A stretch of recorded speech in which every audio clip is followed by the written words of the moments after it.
안녕하세요. 미래를 설계하라 경제 잡학사전 고혜림입니다. 비 오는 금요일입니다. 이 비는 토요일인 내일까지도 계속된다고 하니까요. 외출하실 때 참고하시길 바라겠습니다. 오늘도 두 분의 아나운서와 함께 경제 이야기 나눠보도록 하겠습니다. 오늘은 장진현, 신혜지 아나운서와 함께합니다. 안녕하세요. 안녕하세요. 네, 그러면 간밤 미증시부터 분위기 살펴보고 넘어가도록 하겠습니다. 뉴욕 증시는 또다시 혼조세로 마감하는 모습 나타났습니다. 자세한 분위기 살펴보도록 할 텐데요. 진현 아나운서 전해주시죠. 네, 미증시 마감 시황 전해드립니다. 뉴욕 증시는 미중 무역 합의 이후 급등세를 보이더니 이틀째 숨고르기 장세를 이어갔습니다. 트럼프 대통령이 중동 순방에 집중하면서 무역 관세 의제가 시장 변수에서 다소 밀려난 듯한 분위기입니다. 지수 상황 살펴보시면 다우지수는 그래도 빨간불을 켜내줬습니다. 0.65% 상승하며 42,322.75포인트로 종가 형성했고요. S&P 500 역시 0.41% 상승불을 켜내며 5,916.93포인트로 거래 마쳤습니다. 기술주 중심의 나스닥은 0.18% 하락하며 19,000선에서 거래 마무리되는 모습입니다. 다음으로 글로벌 이슈 살펴보겠습니다. 지난달 미국의 생산자 물가지수 PPI가 5년 만에 가장 큰 폭으로 하락했습니다. 미 노동부는 15일 4월 PPI가 전월 대비 0.5% 하락했다고 밝혔는데 이는 시장 예상치였던 0.3% 상승을 크게 밑도는 수치입니다. 세부 항목을 보면 최종 수요 서비스 가격이 0.7% 하락하며 전체 지수 하락에 가장 큰 영향을 줬고요. 최종 수요 상품 가격은 보합세를 나타냈습니다. PPI는 일정 시차를 두고 소비자 물가 지수, CPI에 반영되기 때문에 선행 지표로도 주목받는 지수죠. 이 소비자 심리 위축으로 수요 감소를 우려한 기업들은 할인이나 가격 동결 등의 방식으로 대응하고 있습니다. 하지만 이런 노력이 언제까지 이어질지는 미지수입니다. 같은 날 실적을 발표한 월마트는 매출은 호조를 보였지만 이달 말부터 일부 가격 인상이 불가피하다고 밝힌 바 있습니다. 미 노동부는 지난주 5월 4일부터 10일까지 신규 실업수당 청구 건수가 22만 9천 건을 기록했다고 밝혔습니다. 이는 한 주 전과 같은 수준으로 노동시장이 여전히 안정적인 흐름을 유지하고 있음을 보여줍니다. 이 수치는 다우존스가 집계한 전문가 전망치인 22만 6천 건을 소폭 웃도는 수준입니다. 2주 이상 실업수당을 신청한 계속 실업수당 청구 건수는 4월 27일부터 5월 3일까지의 주간 기준으로 188만 1,000건을 기록하며 직전 주보다 9천 건 증가했습니다. 최근 미국 경제가 침체 국면으로 들어설 수 있다는 우려가 일부에서 제기되고 있는 가운데 고용 지표는 여전히 견조한 흐름을 이어가고 있습니다. 도널드 트럼프 행정부의 관세 정책으로 인한 비용 부담과 경기 불확실성 확대가 고용 시장에 어떤 영향을 미칠지 관심이 집중되고 있습니다. 제롬 파월 미국 연준 의장이 더 잦아지는 공급 충격의 시대에 접어들고 있다며 이로 인해 인플레이션의 불안전성과 장기 금리 상승을 경고했습니다.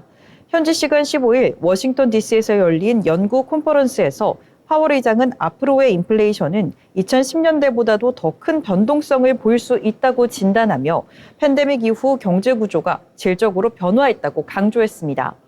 특히 트럼프 행정부의 관세 정책이 수입 물가를 자극하고 공급망을 악화시켜 인플레이션을 더욱 부추길 수 있다고 지적했는데요. 이 같은 변화에 대응해 페드는 올해 통화정책 운용 체계를 개편할 계획이며 물가와 고용 목표에서도 부족 개념 재정립에 집중하고 있다고 밝혔습니다. 도널드 트럼프 미국 대통령과 만난 무함마드 빈 자이드 알 나하얀 아랍에미리트 대통령이 미국의 거액의 투자를 집행하겠다고 밝혔습니다. 무함마드 대통령은 아랍에미리트 향후 10년간 미국에 1조 4천억 달러, 우리 돈으로 약 2천조 원을 투자할 계획이라며 인공지능과 에너지 부문 등에 투자가 이루어질 것이라고 밝혔습니다. 트럼프 대통령은 아랍에미리트를 포함해 대미 투자액 10조 달러에 이르렀다고 밝혔습니다. 네, 이렇게 전반적인 글로벌 헤드라인 살펴봤는데요. 다음으로 히트맵 열어서 종목별 움직임도 짚어보겠습니다. 이 종목별로는 강하게 올라와주는 섹터가 있는가 하면 매그니피센트 세븐 기업들은 강보합세를 보인 마이크로소프트를 제외하고는 일제히 하락하는 하락세 연출했습니다. 애플은 0.41% 밀려났는데요. 트럼프 대통령은 애플이 인도가 아닌 미국에 공장을 짓기를 원한다고 강조하며 팀 쿡 CEO를 직접적으로 언급했습니다. 현재 애플은 아이폰 생산의 대부분을 중국과 인도에 의존하고 있으며 내년부터는 미국 판매 아이폰을 전량 인도에서 조달할 계획이라고 밝혔습니다. 이에 블룸버그 통신은 미국 판매용 아이폰을 인도에서 더 많이 생산하려는 애플의 계획은 차질을 빚을 것이라고 언급했습니다. 한편 엔비디아는 전일장 사우디발 훈풍에 올라타며 강한 상승세 보여줬습니다. 하지만 시총 1위 자리 탈환을 목전에 두고 한 발 물러서는 모습입니다. 0.38% 하락한 채 오늘 장에서는 거래 마무리됐습니다. 세계 최대 전자상거래 업체인 아마존은 약 100여 명의 인력을 감축했다는 소식이 전해졌었죠. 전일 마이크로소프트가 정리해고 소식을 알리는 등 빅테크 업계에는 감원바람이 불고 있는데 이에 대해 여파로 아마존과 메타는 이번 장에서 2% 넘는 매물이 쏟아져 나왔습니다. 테슬라는 이사회 의장이 지난 6개월 동안 약 2억 달러, 우리 돈 약 2,797억 원어치의 주식을 매각한 것으로 드러났습니다.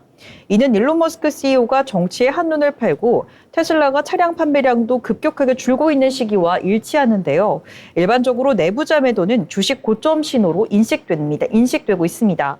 이 같은 소식이 전해지자 이날 테슬라는 1% 이상 하락한 것으로 풀이됩니다.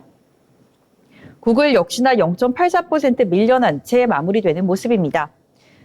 이렇게 M7 기업들은 혼조한 양상을 보였지만 업종별로는 임의 소비재와 기술, 통신 서비스를 제외한 모든 업종에서 강세를 보여줬습니다.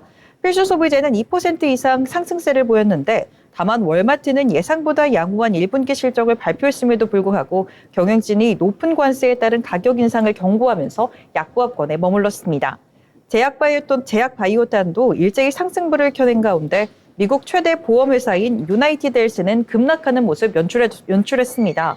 월스트리트 저널이 현지 시간 15일 사안의 정통한 소식통을 인용해 유나이티드 헬스가 미국의 공적 건강보험인 메디케어 사업과 이 관련된 사기 의혹으로 법무부의 조사를 받고 있다고 언급했는데요. 이 소식에 주가는 10% 넘게 흘러내렸습니다. 유나이티드 헬스그룹의 주가는 올해 들어 이날까지 47% 하락해 반토막이 난 상황입니다. 칼라모스 인베스트먼트의 조쿠식 수석 부사장은 경기 침체 우려가 잦아들고 증시가 탄탄한 기반을 다지면서 시장은 신중한 낙관론에 진입했다고 언급했습니다.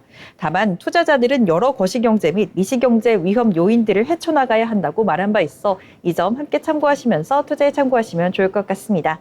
이상 미증시 마감 시황 전해드렸습니다. 네, 최근 들어서 연일 혼조세 보이고 있는 미 증시의 상황입니다. 일단 어제 장에서는요, M7 기업들 역시도 혼조세 보인 하루였는데요. 일단 연준 의장 발언에 나선다라고 어제 방송에서 말씀을 드렸는데 이 새벽에 결국에는 연설에 나서면서 인플레이션에 대한 불안정성은 언급은 했지만요. 이 금리 경로에 대해서는 언급을 하지 않아서 시장에는 그다지 큰 영향을 미치진 않았다. 이렇게 보시면 될 것 같습니다. 자, 그러면 이번에는 기업에 대해서 알아볼 시간이죠. 이 기업 같은 경우에는 작년에 정말 300% 넘는 큰 상승률을 보여줬던 기업인데요. 자, 그 기업 오늘 만나보도록 하겠습니다. 자, 어떤 기업일까요? 네, 오늘 소개해드릴 기업은 팔란티어 테크놀로지스입니다. 데이터가 미래의 석유다라는 말 들어보신 적 있으신가요? 데이터를 어떻게 해석하고 활용하느냐에 따라 기업의 운명이 바뀌는 시대인데요. 바로 이런 데이터를 보이지 않는 인사이트로 바꿔주는 회사, 오늘의 주인공 팔란티어입니다. 팔란티어는 2003년 미국 실리콘밸리 팔로알토에서 탄생했습니다. 피터 틸의 계획을 비롯해 여러 창업자들이 모여 세상의 문제를 데이터로 풀겠다는 사명으로 시작했고요. 피터 틸은 페이팔 공동 창업자, 페이스북 초기 투자자로도 잘 알려져 있습니다. 팔란티어라는 이름은 톨킨의 소설 반지의 제왕에서 따왔습니다. 모든 것을 꿰뚫어보는 마법의 구슬 팔란티어처럼 세상의 복잡한 데이터를 꿰뚫어보겠다는 의미를 담고 있죠. 초기에는 미국 정부기관과 밀접하게 협력했습니다. 특히 CIA 산하 벤처 캐피털인 인텔 인큐텔의 초기 투자로 시작된 만큼 국방 정보 분야가 핵심 사업이었는데요. 팔란티어의 데이터 분석 플랫폼은 테러리스트 추적, 금융 사기 방지, 국방 작전 지원 등 국가 안보와 직결된 분야에서 활약을 해왔습니다. 대표 제품은 크게 세 가지로 나뉘는데요. 첫 번째 고담은 정보기관과 국방 등의 보안 특화 데이터를 분석하는 기술입니다. 다음으로 파운드리는 민간 기업 대상의 데이터 통합 분석 플랫폼을 뜻하고요. AIP가 가장 중요한데 인공지능 기반의 의사결정 자동화 솔루션 기술입니다. 팔란티어는 2020년 9월 드디어 나스닥에 상장하면서 대중의 큰 관심을 받았는데요. 상장 당시 시가총액은 약 220억 달러, 이후 성장세를 이어가며 2024년 말 기준 시가총액 약 500억 달러를 기록했습니다. 2025년 1분기 실적을 발표하면서 최근 2025년 1분기 실적을 발표하면 그야말로 날아다니는 모습을 보여줬습니다. 매출은 7억 2,400만 달러, 전년 동기 대비 18% 상승한 모습, 영업이익률은 25% 상승한 모습, EPS는 0.06달러로 순이익 보여줬습니다. 팔란티어의 상업 부분 매출은 전년비 40%나 성장을 했습니다. 특히 미국 내 기업 고객 수는 69% 증가하면서 민간 비즈니스 확대가 가시화됐고요. 과거 정부 의존 이미지에서 벗어나 글로벌 기업들과의 협업으로 몸집을 점점 불렸다고 할 수 있겠습니다. 2025년 1분기에는 2억 달러 규모의 자사주 매입을 진행했으며 현금 및 현금성 자산 37억 달러를 보유하고 있어 재무적 안정성도 높게 평가되는 기업입니다. 부채 비율은 10% 미만으로 매우 낮고 총 자산은 약 70억 달러 수준입니다. 팔란티어는 2025년 연간 기준 매출 30억 달러 이상, 영업이익률 28%를 목표로 설정하고 있는데요. 이와 함께 최근 3년간 연평균 매출 성장률은 22%, 상업 부분은 무려 35%를 기록하며 고성장을 지속하고 있습니다. 팔란티어의 차세대 성장 동력은 단연 AIP입니다. AIP는 AI 플랫폼이라고 하는데요. 2024년 중반 정식 출시된 AIP는 제조, 금융, 에너지, 바이오 등 다양한 산업에서 도입이 확대가 되고 있습니다. 단순한 데이터 분석을 넘어서 인공지능이 실시간으로 최적의 의사결정을 지원하는 형태로 발전한 것인데요. 최근 글로벌 자동차 부품사와 5년, 3억 달러 규모의 장기 계약도 체결했고요. 미국 헬스케어 기업, 유럽 에너지 기업 등과도 수백억 원 규모의 AI 도입 계약을 이어가고 있습니다. 2025년 기준 AIP를 통한 신규 매출은 전체 매출의 25% 이상을 차지할 것으로 전망되고 있습니다. 팔란티어는 미국 시장 외에도 유럽이나 아시아 등 글로벌 시장 공략에 아주 적극적입니다. 한국에서는 SK텔레콤과 전력적 협약을 이어가면서 데이터 분석, AI 솔루션을 제공 중입니다. 제조, 물류, 통신 데이터 분석에 팔란티어의 기술이 접목되고 있고요. 국내 대기업들과의 POC도 활발히 진행 중입니다. 이뿐만 아니라 현대자동차 그룹, 삼성 등도 팔란티어의 파운드리 기술을 벤치마킹하고 있는데요. 아시아 시장 확대를 위한 거점으로 일본, 한국, 싱가포르를 전략적으로 삼고 있어 앞으로 더욱 자주 접하게 될 이름이기도 합니다. AI 시대 데이터를 해석하는 힘이 경쟁력이죠. 투자적인 관점에서 팔란티어는 가장 먼저 떠오르는 기업이기도 합니다. 데이터를 수집하는 것보다 더 중요한 건 해석하고 활용하는 능력입니다. 팔란티어는 산업 전반에서 데이터를 통한 의사결정을 가능하게 해주는 핵심 기술을 보유하고 있습니다. 정부 중심 수익 구조에서 벗어난 민간 기업 대상 매출 비중이 빠르게 증가 중입니다. 특히 미국, 유럽, 아시아 시장 공략이 본격화되면서 장기적인 시장이 기대가 되는데요. AIP는 팔란티어의 차세대 캐시카우입니다. 생성형 AIP 열풍 속에서 기업들이 실질적인 비즈니스에 AI를 적용할 수 있도록 도와주는 엔터프라이즈 AI 솔루션으로 주목을 받고 있는데요. 2024년 한 해 동안 주가는 약 50% 상승했으며 주요 투자기관들도 포트폴리오에 편입하고 있습니다. 자사주 매입, 탄탄한 수익성, 안정적인 재무 구조 덕분에 장기 투자자로서 가치가 높습니다. SKT, 현대차, 삼성 등의 국내 대기업들과도 팔란티어의 기술을 높이 평가하고 협업을 이어가고 있습니다. 데이터 기반 경영이 필수인 시대, 팔란티어를 배우는 것은 글로벌 비즈니스를 읽는 핵심 포인트라고 할 수 있을 것 같습니다. 오늘 소개해드린 팔란티어 테크놀로지스 정말 흥미로운 기업이죠. 데이터나 AI, 국방, 민간 비즈니스까지 폭넓은 영역에서 영향력을 키우고 있는 팔란티어였습니다. 지금까지 기업사전이었습니다. 네, 오늘 팔란티어에 대해서 함께 알아봤습니다. 최근 들어서 주가 흐름 굉장히 좋은데요. 특히 이번 주에 들어서서 이틀 연속 최고가를 경신하는 모습까지 보여준 기업입니다. 포트 넣으실 때 참고해보시면 좋을 것 같습니다. 자, 그럼 이번에는 신문에서 저희 경제면 살펴볼 시간인데요. 오늘 어떤 뉴스들 준비하셨을까요? 네, 오늘 신문에서 발췌한 기사를 전해드리는 뉴스 브리핑 시간입니다. 그럼 첫 번째 소식부터 살펴보시죠.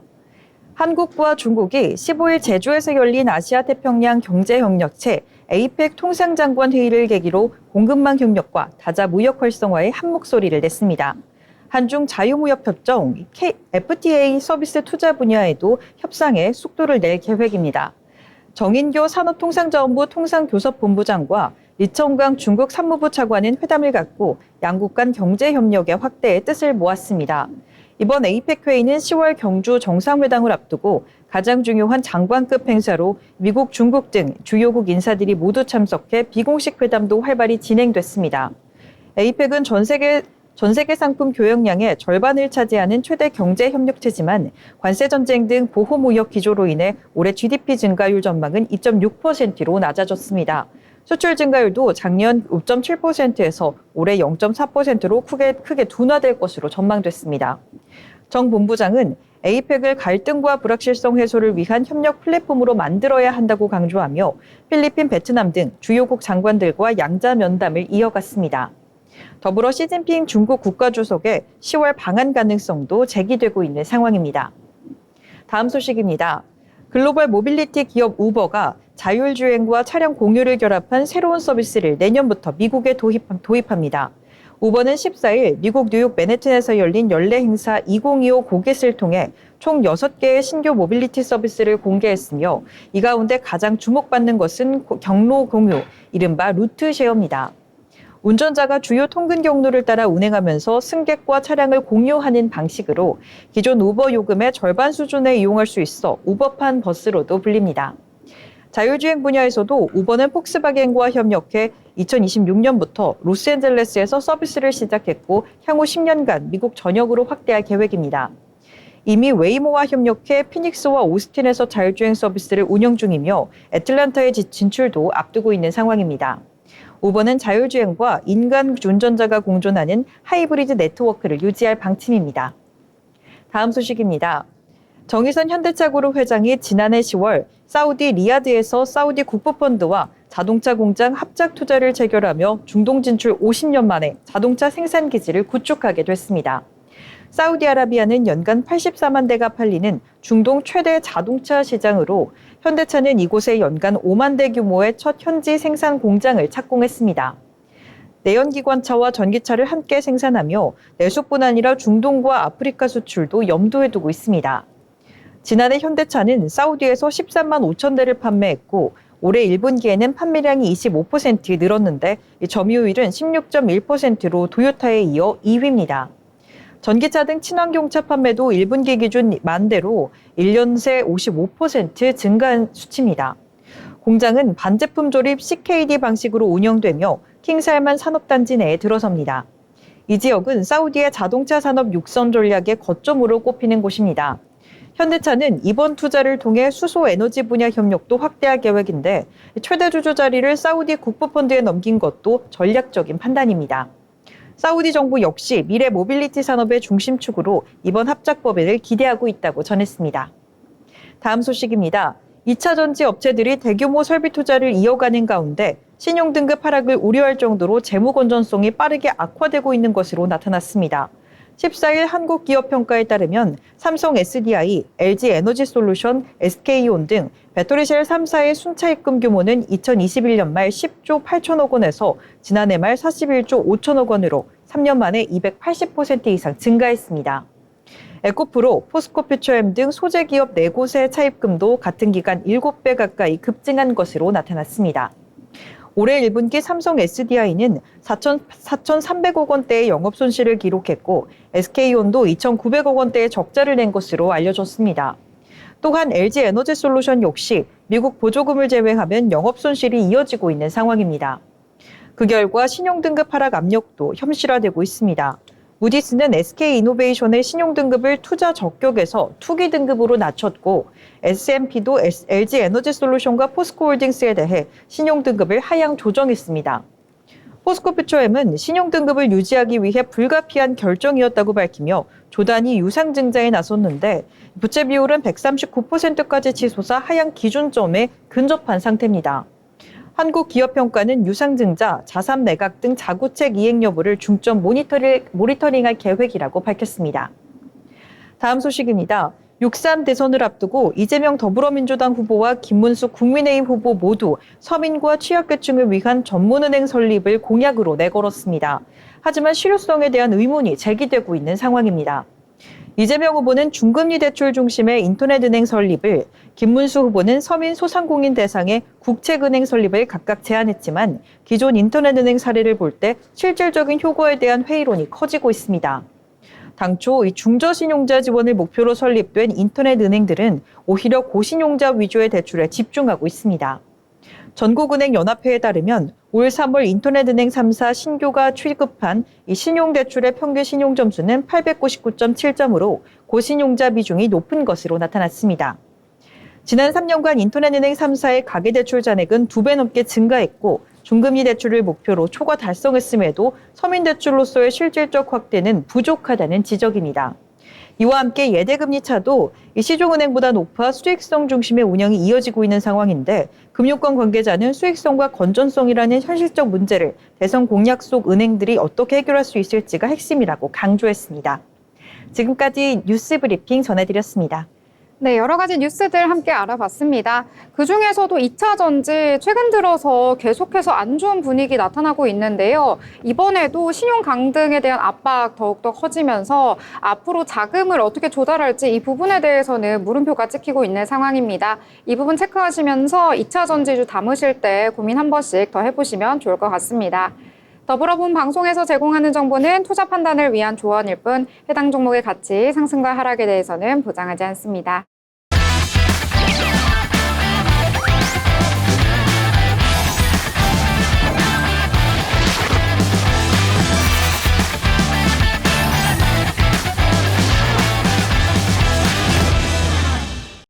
네, 이번 시간은 돈을 잘 벌고 싶은 고수가 되고 싶은 아나운서들이 모여서 주식 이야기, 경제 이야기 함께 나눠보도록 하겠습니다. 먼저 국내장 정리를 하고 넘어가려고 하는데요. 이 국내 증시 같은 경우에는 뚜렷한 방향성이 없이 종목 장세가 더욱더 심화되고 있는 모습 나타났습니다. 이 환율 같은 경우에는 원달러 환율 6개월 만에 최저를 기록하기도 했는데요. 자, 그럼 자세한 지수 분위기 자세하게 살펴보도록 하겠습니다. 자, 먼저 코스피 지수 같은 경우에는 전거래일 대비 0.21% 상승하면서 마감했는데요. 이 장 초반에 굉장히 강세를 보였었는데 그런데 장 후반으로 가면서 이 상승분 어느 정도 반납을 하면서 거래를 마쳤습니다. 2626선에서 거래를 마친 모습 확인을 하실 수가 있겠고요. 이 코스피 시장에서는 오늘 같은 경우에 외국인과 기관 쌍끌이 매수가 나와줬습니다. 이 외국인 같은 경우에는 계속해서 매수 자금이 유입이 되고 있는데요. 오늘까지 해서 8거래일 연속해서 매수 우위를 보이고 있다라고 보실 수가 있겠고요. 기관 같은 경우에도 1,000억 원 넘게 매수 우위 보이는 모습 나타났습니다. 이 코스닥 시장도 확인을 해보시면은요, 오늘 코스닥 시장에서는 코스피와는 다른 모습 보여줬습니다. 장중 내내 낙폭을 키워가면서요, 전거래일 대비 1.11% 하락하면서 거래 마쳤는데요, 725선에서 거래를 마쳤습니다. 이 코스닥 시장에서는 코스피와는 반대로 외국인과 기관, 이 쌍끌이 매도가 나와줬는데요. 계속해서 자금 이탈되는 모습 나타났고요. 특히 외국인 같은 경우에는 장중 내내 매도폭을 키워나가는 모습 확인을 할 수가 있겠습니다. 이 시가총액 상단에 위치한 종목들도 확인을 해보시면은요, 오늘 코스피 시장에서는 빨간불이 조금 더 많이 보이긴 했지만 그래도 혼조세 보인 하루였다라고 보실 수가 있겠습니다. 특히 반도체, 투톱, 엇갈린 흐름 속에서 거래를 마친 모습 확인을 하실 수가 있겠고요. 그리고 LG 에너지솔루션 오늘 5% 넘게 급락을 하면서 이 주가는 30만 원 밑으로 마감하는 모습 나타났는데요. 사상 최저가를 경신했다라고 볼 수가 있겠습니다.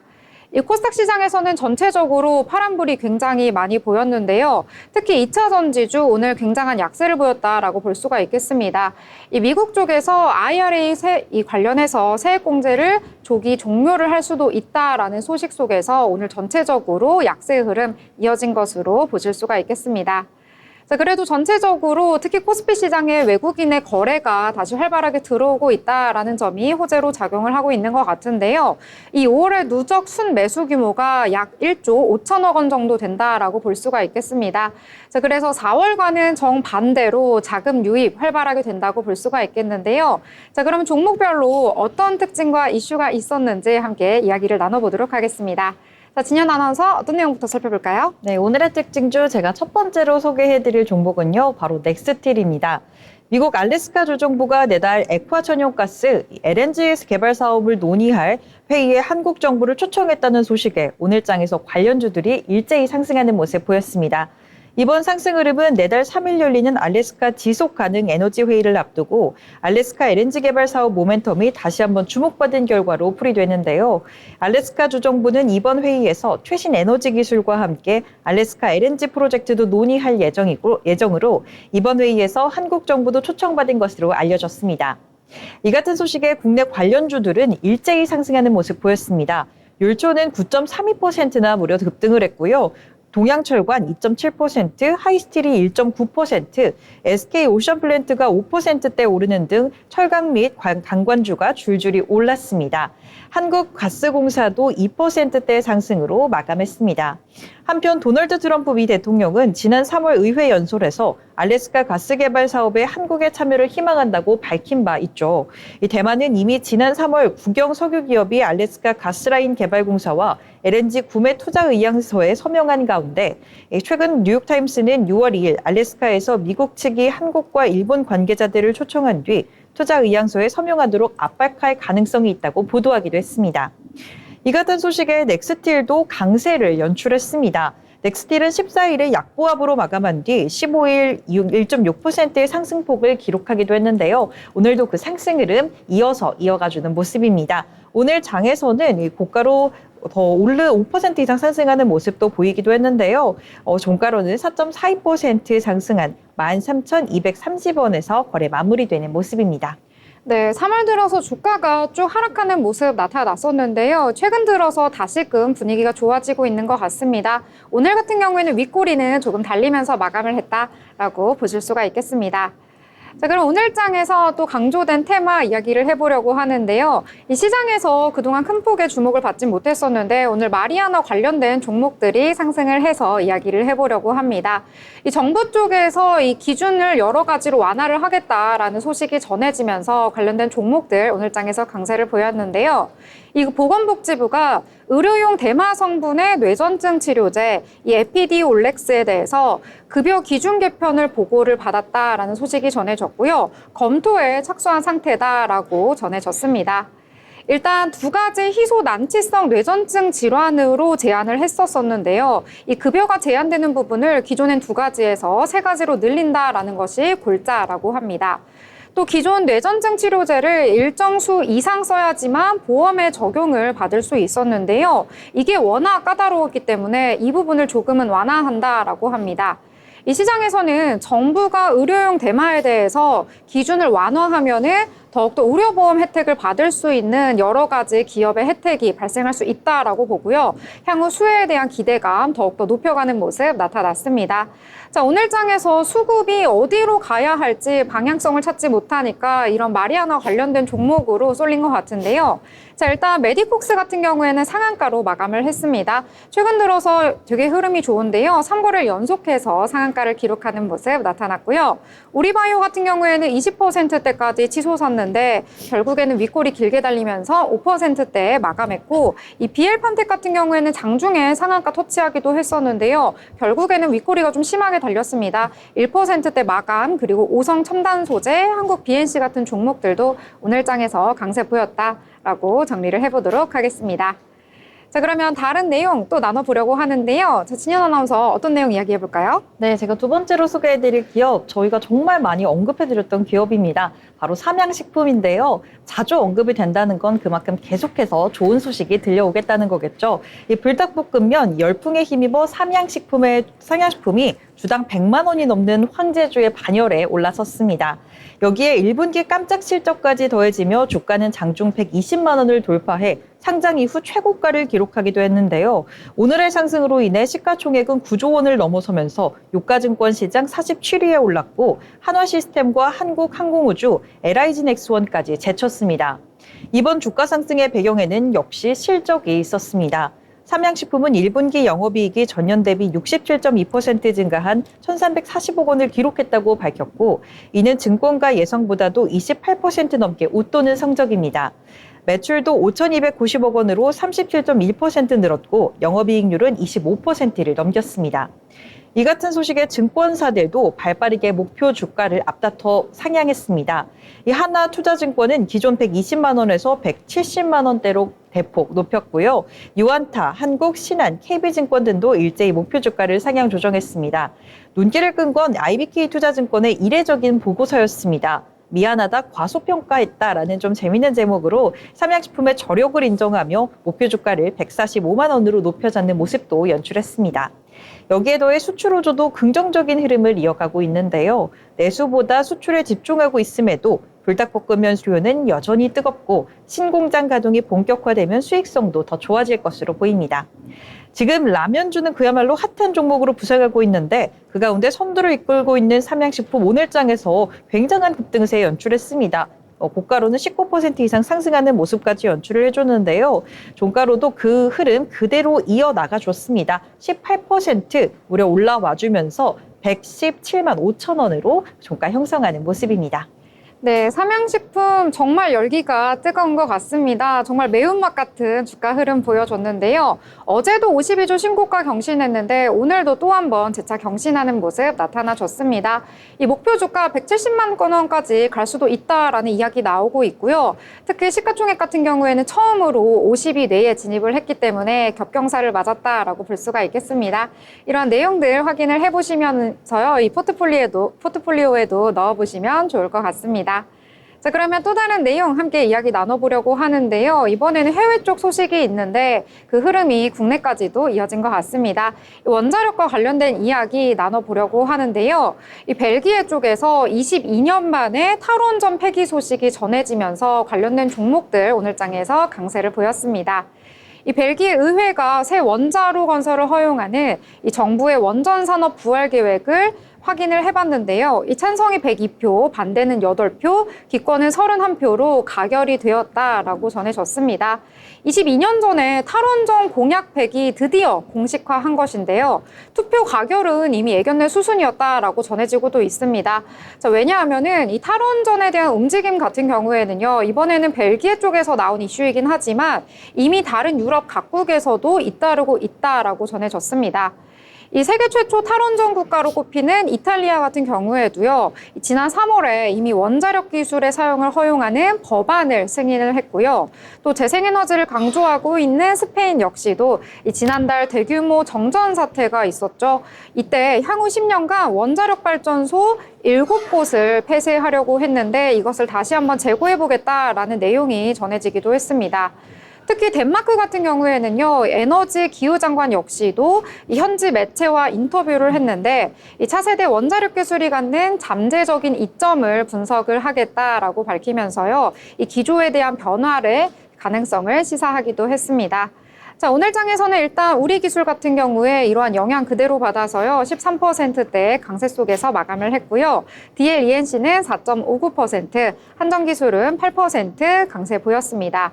또 1분기 실적 발표했는데 서프라이즈 나왔습니다. BHI 역시도 오늘 장에서 강세 보였다. 이렇게 정리를 해보도록 하겠습니다.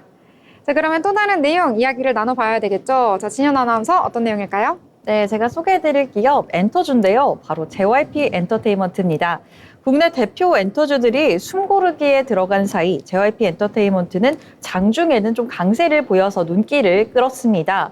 특히나 이 JYP 엔터는 외국인과 기관이 각각 226억 원, 186억 원어치를 순매수하며 상승세를 주도했었는데요. 사실은 최근까지 JYP 주가가 주요 엔터 4사 중에서 가장 부실한 흐름을 보여왔습니다. 하이브, SM, YG엔터는 연초 대비 40에서 70% 이상 올랐지만 JYP는 2.2% 상승에 그쳤고 2월 고점 이후 30% 넘는 조정을 받으면서 투자자들의 우려도 컸었는데요. 하지만 분위기를 반전시킨 건 증권가의 긍정적인 전망이었습니다. 1분기 실적은 다소 부진했지만 2분기부터는 주요 아티스트들의 활동 재개와 함께 본격적인 실적 개선이 기대된다는 분석이 이어졌습니다. 메리츠증권은 스트레이트키즈의 월드투어와 트와이스의 대규모 공연, 그리고 MD 매출 확대 등을 주요 원인으로 꼽으며 연간 영업이익이 전년 대비 13% 이상 증가할 것이라고 전망했습니다. 하나증권 역시 2에서 3분기 연속으로 500억 원 이상의 영업이익을 기록하며 사상 최대 실적을 경신할 것이라고 예측했는데요. 또 지난해 적자를 기록한 자회사 블루게러지 역시 하반기 유료 멤버십 도입과 MD 개선, 이 전략으로 수익성 회복이 예상된다는 평가도 나오고 있는 상황입니다. 앞으로 JYP 엔터가 경쟁사들에 비해서 뒤처졌었던 주가를 흐름을 되돌릴 수 있을지 시장에 관심이 집중되고 있습니다. 이 같은 긍정적인 기대감에 JYP 엔터 장중에는 굉장히 좋은 흐름을 보이며 상승하며 반등 흐름 나타냈었는데요. 하지만 이 후반부로 갈수록 그 뒷심이 좀 빠진 모습입니다. 결국은 하락 전환하는 모습을 연출했지만 또한요, 이 오늘장에서 0.27% 그래도 소폭의 하락세를 보이며 방어를 해줬다라고 보실 수가 있겠고요. 73,800원의 종가 형성하는 모습입니다. 하지만 앞서 언급드렸다시피 증권가에서는 굉장히 긍정적인 전망 예측하고 있다는 점 참고하시면서 투자에 유의하시면 좋겠습니다. 네, 이렇게 JYP 엔터에 대해서 함께 알아봤습니다.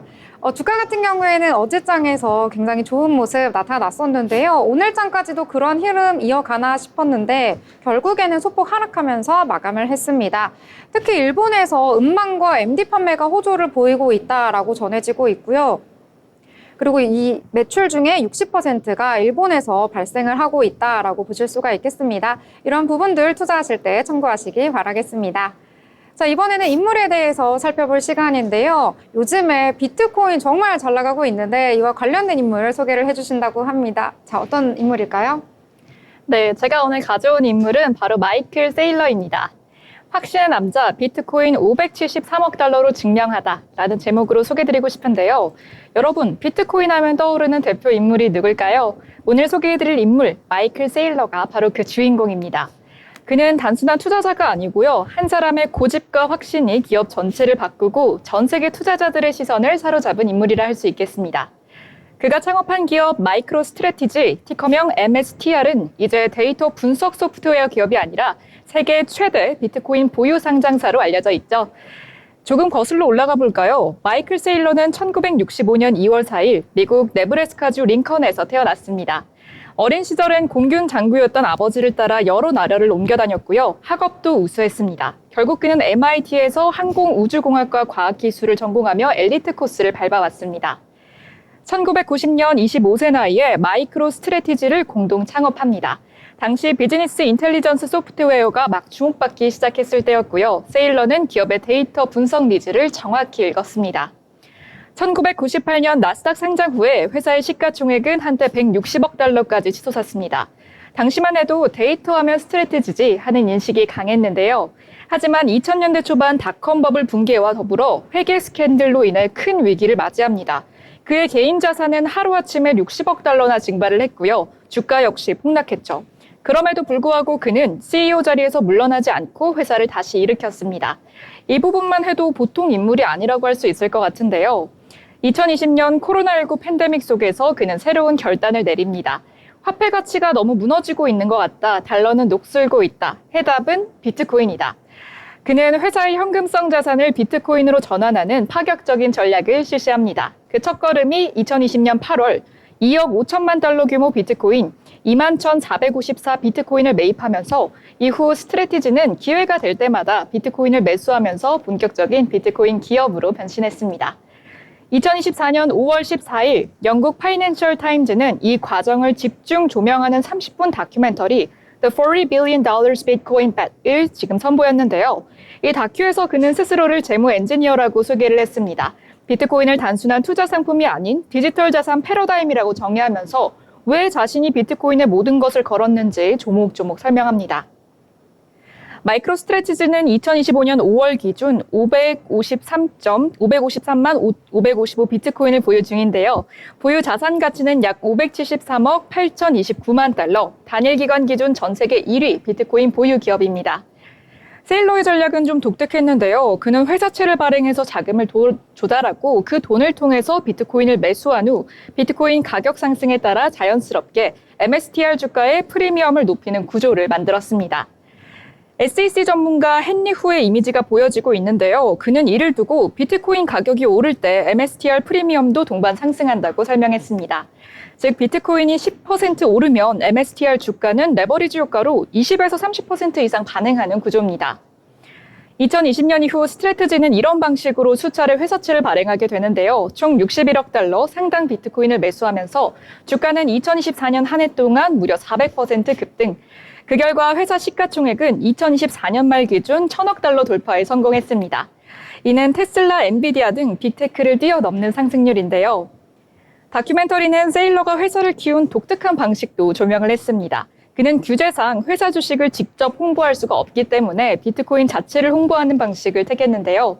매일 SNS에 AI가 생성한 이미지, 밈, 비트코인 관련 인포그래픽을 올리면서요. 팔로워 수는 무려 300만 명 돌파, 트윗 도달 수는 연간 수억 회를 기록하고 있습니다. 일부 전문가들은 그의 이런 방식에 대해서 기이하다고 평가하지만 결과적으로 MSTR 주가와 브랜드 가치를 끌어올리는 데 성공했죠. 그렇다면 우리는 왜 지금 마이클 세일러를 주목해야 할까요? 첫 번째는 위기를 기회로 바꾼 확신의 리더십이라고 할 수 있을 것 같습니다. 60억 달러를 잃고도 포기하지 않은 집념, 그리고 비트코인이라는 새로운 승부수로 10배 성장력을 이끈 그런 결정력은 참 배워야 할 점 같은데요. 다음으로 기업 재무 전략의 새로운 패러다임을 제시했다는 점입니다. 채권, 비트코인, 주식, 그 프리미엄을 연결한 그의 전략은 단순한 투자라기보다 자본시장 공략의 모범 답안으로 평가가 됩니다. 마지막으로 장기적 안목과 미디어 플레이의 정석이라고 할 수 있을 것 같은데요. 시장이 흔들릴 때도 일관된 메시지와 퍼스널 브랜딩을 유지하는 그의 방식은 리더십과 미디어 전략의 좋은 예라고 할 수 있을 것 같습니다. 마지막으로 한국 투자자들에게도 영향력이 큰 인물이죠. MSTR 주식, 비트코인 투자자들에게 세일러의 한마디는 직접적인 시그널로 작용합니다. 글로벌 자산 흐름을 읽기 위해선 세일러를 아는 게 필수죠. 오늘 소개해드린 마이클 세일러, 그는 기업인, 투자자, 전도사, 인플루언서를 모두 합친 정말 입체적인 인물입니다. 그의 성공은 그래도 운이 아니라 확신과 집요함에서 비롯된 결과물인 것 같습니다.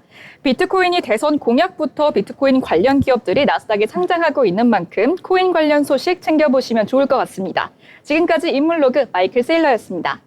네, 흥미로운 인물에 대해서 함께 알아봤습니다. 이번에는 리포트 알아볼 시간인데요. 오늘은 게임에 대해서 준비를 하셨다고 하죠. 네, 복잡한 리포트를 알기 쉽게 풀어드리는 리포트 브리핑 시간입니다. 오늘은 제가 앞서 말씀드렸다시피 게임 산업에 대해 이야기를 좀 해보려고 하는데요. 요즘에 게임 시장이 어떻게 바뀌고 있는지, 그리고 어떤 기업이 앞으로 더 주목받게 될지에 대해서 한번 살펴보도록 하겠습니다. 게임 하나로 끝나지 않는 이유라는 제목의 하나증권의 리포트입니다. 먼저 게임 시장의 구조 변화부터 살펴보겠습니다.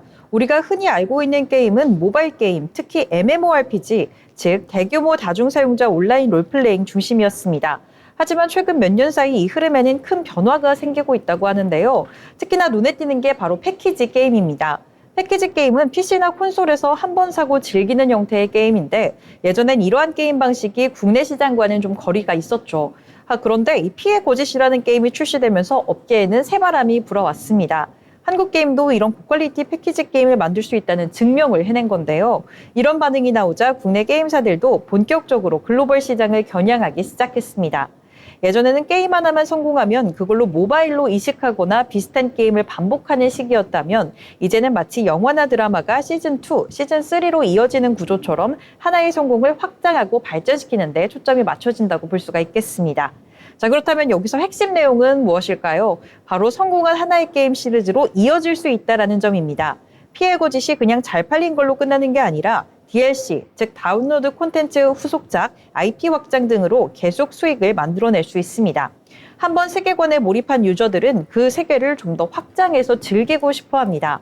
그래서 같은 캐릭터, 같은 배경을 바탕으로 다양한 콘텐츠가 만들어지는 거고 그게 바로 매출로 이어지는 구조인데 이렇게 되면 기업의 실적도 훨씬 더 안정적이고 예측 가능해질 수 있죠. 투자자의 입장에선 굉장히 반가운 흐름입니다.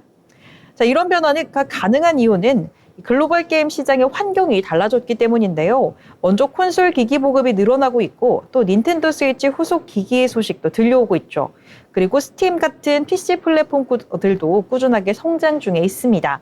이는 게임을 즐길 수 있는 환경 자체가 훨씬 더 다양해지고 있다고 해석해 볼 수가 있겠는데 이런 흐름은 국내 게임사들에게도 기회로 다가올 수 있습니다. 네, 그렇다면 가장 중요한 포인트죠. 과연 어떤 기업을 주목해보면 좋을지도 한번 알아보도록 하겠습니다. 보고서에서는 굵직한 3개의 국내 게임사를 토픽으로 꼽았습니다. 첫 번째는 바로 배틀그라운드로 굉장히 유명한 기업이죠. 바로 크래프톤입니다. 리포트에서는 목표 주가 29만 원 매수 의견을 유지했습니다. 주목할 만한 점은 배틀그라운드를 넘어 새로운 성장 동력 확보에 적극 나서고 있다는 점인데요. 신작인 서브노티카2, 인조이, 그리고 자체 개발한 콘솔 게임인 발로르까지 2025에서 2027년까지의 라인업이 아주 탄탄합니다. 글로벌 콘솔 시장에서의 점유율 확대가 기대되는 상황인데요. 특히나 배틀그라운드는 단순한 FPS 게임이 아니라 전 세계에서 통용하는 브랜드로 자리 잡았다는 점에서 굉장히 큰 자산이라고 볼 수가 있겠습니다. 여기서 콘솔용 신제까지 더해지면 그 시너지 효과가 상당하겠죠. 두 번째 기업은 바로 시프트업입니다. 시프트업은 승리의 여신 니케에 이어 스텔라 블레이드까지의 흥행을 이어가며 현재 국내 게임 업계에서 굉장히 빠르게 IP 파워를 키워가고 있는 기업 중 하나인데요. 이번 리포트에서는 신규 커버리지를 게시하면서 바로 매수 의견을 제시했을 만큼 업사이드를 높게 평가하고 있습니다. 특히 주목할 만한 점은 세계관의 확장성입니다. 단순한 흥행이 아니라 그 세계관을 바탕으로 신작과 후속작, 굿즈, 그리고 미디어 콘텐츠 등 다양한 수익 구조로 확장할 수 있는 기반을 갖췄습니다. 콘솔 중심의 시장을 정통으로 공략하고 있다는 점도 경쟁력이 될 수 있습니다. 마지막으로 네오위즈도 같이 언급되고 있는데요. 피해 거짓으로 단 한 번의 글로벌 무대에서 존재감을 알린 기업입니다. 리포트는 목표 주가 4만 원, 매수 의견을 유지했습니다. 피해 거짓은 단순한 흥행 게임보다는 이 소울라이크라는 어려운 장르에서 완성도 높은 세계관과 게임성으로 글로벌 유저들에게 깊은 인상을 남겼고요. 지금은 DLC와 후속작을 준비 중인 것으로 전해졌습니다. 특히나 네오위즈는 모바일 중심이었던 과거 이미지를 벗어나 패키지 게임 명가로 탈바꿈하고 있다는 점이 긍정적으로 평가됩니다. 향후 몇 년간 IP를 기반으로 안정적인 실적 확장이 가능하다는 전망입니다. 자, 게임 산업에 대한 이야기를 한번 쭉 나눠봤는데요. 정리를 해보자면 이제 게임은 단발성 시장이 아니라 하나의 게임으로 시작해 꾸준히 수익을 창출할 수 있는 구조로 바뀌고 있다. 이렇게 요약해 볼 수가 있겠습니다. 그리고 국내 게임사들도 이런 구조에 본격적으로 뛰어들기 시작했는데 그만큼 글로벌 시장에서의 성장 가능성이 커졌고 우리가 주목해야 할 기업도 더 다양해졌습니다. 콘솔 패키지 시장에 대한 시선, 앞으로는 더 이상 소수만의 의견이 아닐 것 같습니다. 게임 좋아하시는 분들, 그리고 투자에 관심 있으신 분들 모두에게 오늘 내용이 유익한 인사이트가 되셨길 바라면서 이상 투자 리포트 전해드렸습니다. 네, 게임에 대한 이야기 함께 해주셨습니다. 그리고 세 가지 기업을 대표적으로 소개를 해주셨는데요. 여러분 포트 담으실 때 게임 생각해 보신다면 한 번쯤 살펴보시면 좋을 것 같습니다. 더불어 본 방송에서 제공하는 정보는 투자 판단을 위한 조언일 뿐 해당 종목의 가치, 상승과 하락에 대해서는 보장하지 않습니다.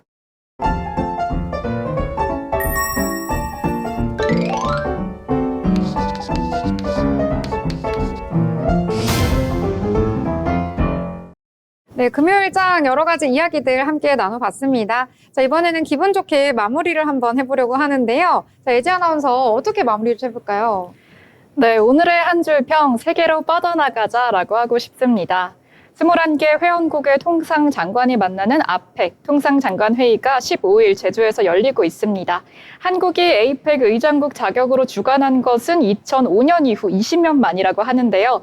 일자리를 어젠다로 진행되고 있는 국제회의들이 있는 만큼 이렇게 글로벌 일정도 주목해 주시면 좋겠습니다. 네, 일정까지 소개를 해주셨습니다.